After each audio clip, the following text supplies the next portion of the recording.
Well, Martin Bergh, who's MD of Rooibos, on the line now to explain what the victory means for the Rooibos brand. Good morning to you, Martin. This has been a long-running issue, maybe as long as your career in the industry. I don't know how long that is, but obviously very important to you. Indeed, it has been a long-running issue, and it is important. It, in fact, really reared its head 20 years ago when a company in America trademarked Rooibos, and we had a big fight to prove that the mark actually belonged to South Africa. And of late, of course, the issue in Europe and the whole process in getting to a GI. Yeah, Martin, is there a lot of pent-up marketing spend, marketing activity that can now be released because you've got freedom now to do what you want with the brand?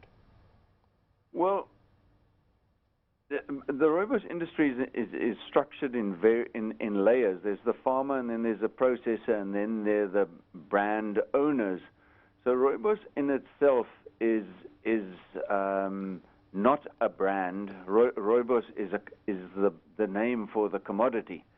So where we as an industry will do promotion on a generic level, the branders do it on a different level. So there's a separation between the two.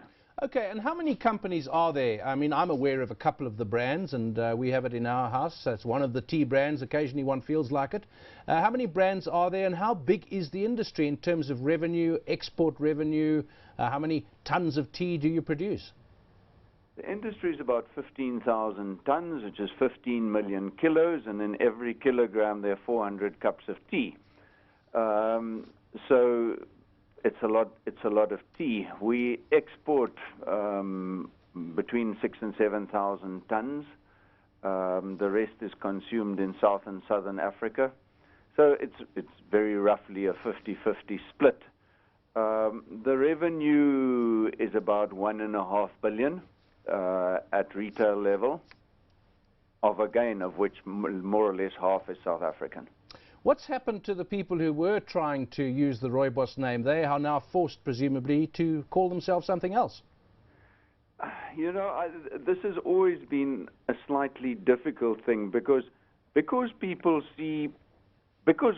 is such a strong brand in itself. People want to use it. Very few people want to use the name black tea. They'll call themselves XYZ, but in the Rooibos instance, people want to call themselves XYZ Rooibos, and then they want to brand the name Rooibos as well. So there's no problem calling your product XYZ Rooibos as long as you have a disclaimer against the word Rooibos, and now with the GI certification, the product in there actually complies with the certification rules and is in fact Rooibos. Well, thanks to Martin Bergh, MD of Rooibos.